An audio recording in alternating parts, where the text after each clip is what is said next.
السلام عليكم ورحمة الله وبركاته. الحمد لله رب العالمين والصلاة والسلام على أشرف المرسلين وعلى آله وأصحابه وأزواجه وذرياته وأهل بيته أجمعين. சங்கைக்கும் மேன்மைக்கும் உரிய பெரியோர்களே, சகோதரர்களே, எல்லாம் வல்ல அல்லாஹு ஜல்ல ஜலாலும் நாம் செய்யக்கூடிய எல்லா நற்காரியங்களையும் முகஸ்துதியின்றி இஹ்லாஸான முறையில் இறைவனுக்காக மட்டுமே செய்யப்பட்ட நல்வணக்கங்களில் நம் வணக்கங்களை அல்லாஹ் அங்கீகரித்துக் கொள்வானாக. நாம் செய்யக்கூடிய வியாபாரங்களிலும் தொழில்துறைகளிலும் இஷ்டமில்லாத ஹலாலான முறையில் நிரம்ப லாபத்தை பெற்று அந்த லாபகரமான வாழ்க்கை கொண்டு தம் தேவைகளையும் தேவை உடையவர்களின் தேவைகளையும் நிறைவேற்றக்கூடிய நல்ல பொருளாதாரத்தையும் உள்ள விசாலத்தையும் அல்லாஹ் நம் அனைவருக்கும் வழங்கி அல்வானாக. கஞ்சத்தனம் என்கிற தீய பண்பை விட்டு அல்லாஹ் நம்மை பாதுகாத்துக் கொள்வானாக. நம்மை இந்த உலகத்தில் வாழ வைக்கும் காலம் எல்லாம் நோய் நொடி இன்றி உள்ள ஆரோக்கியத்தோடு அல்லாஹ் நம்மை வாழ செய்வானாக. அந்த ஆரோக்கியமான வாழ்க்கை கொண்டு அல்லாஹ் ரசூலை நெருங்கக்கூடிய அனைத்து நல்ல முறைகளையும் புரியக்கூடிய நல்ல முத்தகின்களின் கூடத்தில் நம்மை ஆக்கி அல்வானாக. திடீர் மரணங்களை விட்டும் தீய மரணங்களை விட்டும் நம்மையும் நம் குடும்பத்தையும் நம் சமூகத்தையும் அல்லாஹ் முழுமையான முறையில் பாதுகாத்துக் கொள்வானாக. மருத்துவமனையின் செலவினங்களை விட்டும் வேதனைகளை விட்டும் அல்லாஹ் நம்மை காத்தருவானாக.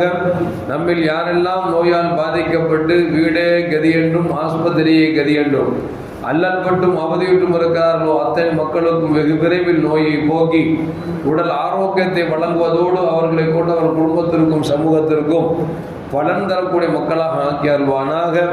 நாம் இந்த உலகத்தில் வாழ்ந்து மறைகிற நேரத்தில் லா இலாஹ இல்லல்லாஹ் முஹம்மது ரசூலுல்லாஹ் என்ற கலிமாவை மொழிந்து ஜன்னத்துல் ஃபிர்தௌஸை கண்ணால் கண்டு அகமகிழ்ந்து சிரித்த வண்ணமாக மரணிக்கக்கூடிய நல்வாக்கியம் பெற்ற மக்களில் அல்லாஹ் நம்மை ஆக்கி அருள்வானாக.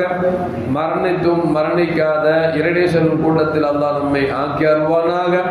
நாளை மறுமையிலே முத்து முஹம்மது ரசூலுல்லாஹி ஸல்லல்லாஹு அலைஹி வஸல்லம் அவர்களின் திருக்கரங்களால் ஹவுதுல் கௌசர் என்கிற தடாகத்தில் நீர் வருகி அன்னாரின் ஷஃபாத்தை பெற்று அன்னாரின் கரம்பெடுத்து ஜன்னத்துல் ஃபிர்தௌஸ் என்ற உயர்ந்த சொர்க்கத்தில் அவர்களோடு அல்லாஹ் நம்மை சங்கமிக்க செய்வானாக. எல்லாவற்றுக்கும் மேலாக இறை அன்பை பெற்று இறைவனை பார்த்து பரவசம் அடையக்கூடிய அனுலிக்காவையும் ரிதாவை பெற்ற மக்களில் அல்லாஹ் நம்மை ஆக்கி அருள்வானாக. அருமையான மூமின்களை, ஈசா அலைஹிஸ்ஸலாம் எல்லோருக்கும் தெரியும். ஈசா அலைஹிஸ்ஸலாம் அவர்களுக்கு அல்லாஹு ஜல்ல ஜலால் பல்வேறு ஆற்றல்களை கொடுத்திருந்தார். அந்த ஈசா அலைஹிஸ்ஸலாம் அவர்கள் ஒரு நாள் பயணத்தை மேற்கொண்டிருக்கிற பொழுது தனக்கு தேவையான ஒரு 3 ரொட்டிகளை எடுத்துக்கொண்டு பயணப்பட்டு போய் கொண்டிருந்தார்கள். இடையிலே ஒரு யூதன் பயணத்தோழனாக வந்தார். கொண்டு வந்த ரொட்டியை அவனிடத்தில் கொடுத்து விட்டு இதை கொண்டு என்னோடு வா என்று சொல்லி அழைத்து சென்றார்கள். ஈசா அலைஹிஸ்ஸலாம் அவர்களுக்கு பசி ஏற்பட்டது. ரொட்டி எடு என்று சொன்னார்கள். ரொட்டியை பார்த்தால் உள்ளே வைத்த 3 ரொட்டிகளில் 2 ரொட்டி இருக்கிறது, ஒன்றை காணவில்லை. ஈசா அலைஹிஸ்ஸலாம் கொண்டு வந்தாங்க, கொடுத்துருக்கிறாங்க. அவன் எப்படியோ ஒன்று ஆட்டையை போட்டான் பசியில். கேட்குறாங்க, இந்த ரொட்டி 3 இருந்துச்சப்பா, 2 ரொட்டி தானே இருக்குது, இன்னொரு ரொட்டி எங்கே அப்படின்னு கேட்டாங்க. அவன் சொன்னான், இல்லையே நீங்கள் கொடுத்தது இதுதானே, வேற ரொட்டி இல்லையே அப்படிங்கிறான். ஈசாவுக்கு கேட்குறாங்க, நான் கொண்டு வந்தது 3 ரொட்டி, ஒன்றை தான் கொடுத்தேன், வேற யாரும் இல்லை. இப்போ நீ திருப்பி கேட்கிற பொழுது கொடுக்குற கூட்டுக்கு ரொட்டியில் 2 தானே இருக்கு, இன்னும் 1 எங்கே அப்படின்னு கேட்குறான். யூதனாச்சே, சாதாரண பதில் சொல்லிடுவானா, உண்மை சொல்லுவானா? சொல்ல மாட்டான். சிலதான் சொல்லுவாங்க, யூதன் கையில் கையை கொடுத்தீங்கன்னா விரலை எண்ணி பாருங்க அப்படிம்பான். ஏன்னா கையை கொடுத்து எடுக்கிறதுக்கு முன்னாடி விரலை தூக்கிடுவான். ரொட்டியை 3 ரொட்டி கொடுத்தது கூட வந்துட்டு இருக்கிறான். ஒரு ரொட்டி எப்படி திண்டான்னு தெரியல. சரி, திண்ட போய் உள்ள திண்டன்னு சொல்லணுமா இல்லையா? சொல்ல மாட்டாங்கிறான். 2 ரொட்டி தான் இருந்துச்சு அப்படிங்கிறான். ஈசானத்தை பார்த்தாங்க, சரி இவனை எப்படியாவது வலிக்கு வராப்ப அப்படின்னு சொல்லிட்டு கொஞ்சம் தூரம் நடந்துட்டு போறாங்க. பிறவி குருடன் மொத்தம் வர்றான். வந்த உடனே ஈசா அலைஹிஸ்ஸலாம் தெரிஞ்ச உடனே, அல்லாஹ்வோட நபியே, பார்வை இல்லாமல் ரொம்ப சிரமப்படுறேன், பார்வை எனக்கு வர வைக்க அப்படின்னு உடனே ஈசா செஞ்சாங்க அப்படின்னா அவன் கண்ணில் கையை வச்சு அல்லாஹ்வுடைய மாபெரும் கிருபையால பார்வை வந்துட்டோம் அப்படின்னு பார்வை வந்துருச்சு. இதை பார்த்தோட யூதன் சுப்ஹானல்லாஹ் அப்படின்ட்டான். யூதன் சுப்ஹானல்லாஹ்ன்றான். பொதுவா இந்த கடவுளே இல்லை நாத்திகம் இருக்கான் பார்த்தீங்களா, ஏதாவது துக்கத்தில் வந்துட்டான்னா கடவுளே காப்பாத்துமா. ஏன்னா இயற்கையிலேயே கடவுள் ஒன்று இருக்குன்னு அவனுக்கு தெரியும். ஆனால் கொள்கை என்ன அப்படின்னா கடவுள் மெப்பில் பேசிக்குவோம். ஒரு கீழே விழும் போதோ கடலை மாட்டிட்டான்னு வச்சுங்களேன், கடவுளை காப்பாத்தான் சொல்லுவோம். அந்த மாதிரி இவன் ஆச்சரியத்தை பார்த்தோன்னா சுப்ஹானல்லாஹ் அப்படின்ட்டான். சுப்ஹானல்லாஹ் சொன்னது மட்டுமல்ல, எப்படிங்க பிறவி கூட இருக்கிற மனுஷனை கைவிட்டு தரவுனீங்க சரியாயிருச்சு அப்படின்னு. அப்போ கேட்டாங்க, இது அல்லாஹ் தான் செஞ்சான், இந்த பிறவி கூட சரி பண்ணனா என் மூலியமா. இப்போ நான் கேட்குறேன், அவனை முன்னிறுத்தி கேட்குறேன். யாரை? அல்லாஹ் முன்னிறுத்தி உன்கிட்ட கேட்குறேன், டே கொண்டு வந்த 3 ரொட்டியில் ஒரு ரொட்டி எங்கடா அப்படின்னா, அது எனக்கு தெரியாது அப்படின்னு திருப்பி வரைஞ்சான், மறைச்சான்.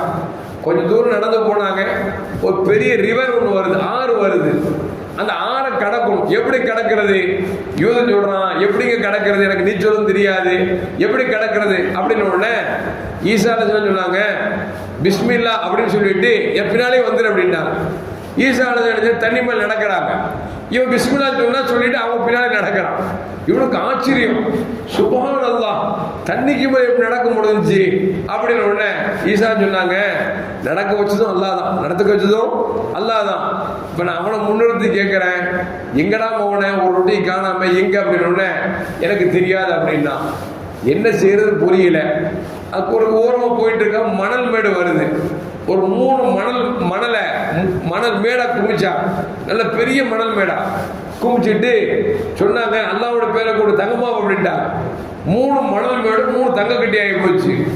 இப்போ ஈசா சொன்னாங்க, 2 ரொட்டி, உனக்கு ஒரு ரொட்டி எனக்கு ஒரு ரொட்டி, தங்கம் உனக்கு ஒன்று எனக்கு ஒன்று, மிச்சம் ஒரு ரொட்டி யார் தின்னானோ அவனுக்கு இது தங்க குவியல் எடுத்துக்கிட்டோம் அப்படின்னு சொன்னா. வேற யாரும் திங்கல, நான் தான் திண்டேன் அப்படின்னா. வேற யாரும் திங்கல, நான் தான் திண்டேன் அப்படின்னா.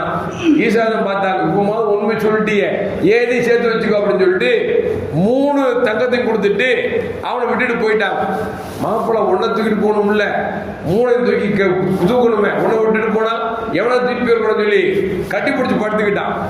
அந்த நேரத்தில் பார்க்க ஒரு 3 பேர் மிஞ்சாங்கன்னா குதிரையில வந்துட்டு இருக்கான் கொல்லக்கூடக்காரன். பார்த்தா 3 தங்க குவியல் இருக்குது. அது ஒருத்தன் ஆள் கட்டி பிடிச்சி படுத்துருக்கிறான். பார்த்தா இது மேப்படியான்னு தெரிஞ்சு போயிட்டு 3 பேர் வந்தானுங்க. அந்த ஒரு ஆளை கொண்டுட்டு 3 மணல் மேடு தங்க மேடு இருக்குல்ல, இது தூக்கிட்டு போகணும். இந்த 3 பேர்ல ஆசை சைத்தா எப்படிலாம் விளையாடுறான் பாருங்க. 3 பேர் 2 பேர் சொல்றான், எப்பா ரொம்ப நேரம் சாப்பிடாமே இருக்கிறோமே, ஏதாவது சாப்பாடு வாங்கிட்டு வந்துட்டா சாப்பிட்டுட்டு ஆளுக்கு ஒன்று தூக்கிட்டு போயிடலாமே அப்படின்னு சொல்லி 2 பேர் சேர்ந்து ஒருத்தர் சொல்லி சாப்பாடு வாங்கிட்டாங்கிறான். சாப்பாடு வாங்க போனோம்னு நினைக்கிறான். பேசாம 2 பேரையும் போட்டு முடிச்சிட்டோம்னா 3 நம்ம தூக்கிட்டு போயிடலாமே. அப்ப என்ன செய்வோம், சாப்பாடுல வெஸ்த கலந்து கொடுத்துரும் அப்படின்னு சொல்லி சாப்பாடுல வெஸ்த கலந்துக்கிட்டான். இவன் வர்றதுக்குள்ள இவனுக்கு 2 பேர் எடுத்துட்டோம், அவனை போட்டுட்டோம்னா அவனுக்கு 1.5 தூக்கிட்டு போயிடலாமே அப்படின்னு வேணும். இவனு 2 பேர் திட்டம் போட்டானுங்க. இவன் சாப்பாடை வாங்கிட்டு வந்தான், அவன் மனசுக்குள்ள என்ன அப்படின்னா சின்னவனை செத்துருவான், 3 தூக்கிட்டு போயிடலாம் அப்படின்னு அவனுக்கு ஆசை. இவனு 2 பேர் வந்த உடனே அடிச்சானுங்க, அவனை காலி பண்ணிட்டானுங்க. காலி பண்ணிட்டு சோறு வாங்கிட்டு வந்துட்டானே திம்பன்னு சொல்லி சாப்பிட்டான் பாருங்க, 2 பேரும் செத்து போயிடான். தங்க கோயில் அப்படியே கிடக்கு. எதுக்கு சொல்லுவார் அப்படின்னா, அல்லாஹ் சொல்லுவான், அல்ஹாக்கும் முத்தகாசும் ஹத்தா சுர்துமுல் மக்காபிர். பேராசை பார்த்தீங்களா, கபரிஸ்தானுக்குள்ள வச்சு மண்ணள்ளி போடுற வரைக்கும் நமக்கு பேராசை போவே போவார். ரசூலுல்லாஹ் சொல்லுவாங்க, மனுஷனுக்கு ஒரு தங்கத்திலான ஒரு ரிவரை கொடுத்தாலும் இன்னொரு ரிவர் கிடைக்காத அப்படின்னு ஆசைப்படுவானே தவிர கிடைச்ச வரைக்கும் போது நினைக்க மாட்டான் அப்படின்னு சொல்லி நபிகள் நாயகம் ஸல்லல்லாஹு அலைஹி சொல்றாங்க. ஒண்ணு இது பேராசை, சொல்லுவாங்கல்ல பேராசை பெருசத்தை தெரிஞ்சுடுவாங்க. ரசூலுல்லாஹ் சொல்லுவாங்க, எல்லா பாவத்திற்கும் ஒட்டு மொத்தத்துடைய அஸ்திவாரம் என்னன்னா பேராசை தான். நீ கொலை நடந்தாலும் சரி, கொள்ளை நடந்தாலும் நடந்தாலும் சரி, கற்பழிப்பு நடந்தாலும் சரி, எல்லாத்துக்கும் அஸ்திவாரம் என்ன அப்படின்னா பேராசை தான். இந்த பேராசை மட்டும் இல்லாம இருந்துச்சு அப்படின்னா நம்ம சொர்க்கவாசிங்க. பேராசை இருந்துச்சு வச்சுங்களேன், எந்த வாசி நம்ம எடுத்துக்கணும், நம்ம தான் முடிவு பண்ணிக்கணும். எதுக்கு சொல்ல வர்றோம் அப்படின்னா பேராசை கூடாது. ரெண்டாவது, அந்த யூதம் பாருங்களேன், ஒவ்வொரு அதிசயமா காமிக்கிறாங்க. ஒரு கண்ணு தெரியாத கண்ணு வர வைக்கிறாங்க, சுபானல்லான்னு சொல்றான், யாரும் கேட்டு உண்மை சொல்ல மாட்டாங்க. என்ன விளக்குது அப்படின்னா யூதனை ஒரு வழிக்கு கொண்டு வர முடியாதுங்க. யூதனை ஒரு வழிக்கு கொண்டு வர முடியாது, திருத்த முடியாது. ஈவிரக்கம் இல்லாத பயம் இல்லை. அதனாலதான் இஸ்லாத்தை பொறுத்த வரைக்கும் யார் அழிவுக்கும் நினைச்சு கூடாது, பதுவா செய்யக்கூடாது. யார் அழிவுக்கும், ஏன்னா அல்லாஹ் யாருக்கு ஹிதாயத்தை காமிச்சிடலாம். ஆனா யூத பேர் பார்த்தீங்களா, சீக்கிரம் ஹிதாயத்து வர மாட்டான். ஏன்னா அல்லாஹ்வுடைய சாபத்திற்கு ஆளாயிட்டான். அதனாலதான் பலஸ்தீனத்தில் கூட சின்ன சின்ன பச்சனை குழந்தை துப்பாக்கியால ஈவிரக்கம் இல்லாம சொல்றாங்கிறதுனாலதான் உலகத்திற்கு எல்லா முஸ்லிம் துவா செய்யும் போது அல்லாஹும் அஹ்லிக்கல் யஹூத வன் நஸாரா, யா அல்லாஹ் யூத நஸாராக்களை நீ நாசமாக்கிருன்னு சொல்றதுக்கு என்ன காரணம் அப்படின்னா சீக்கிரம் திருத்த மாட்டான், மோசமான பையன். அதான் சொல்லிட்டாங்க, கையை கொடுத்தீங்கன்னா கையை எடுத்துட்டு விரல எண்ணி பாருங்க அப்படின்னா. ஏன்னா விரல நமக்கு கழட்டுறது நமக்கு தெரியாது.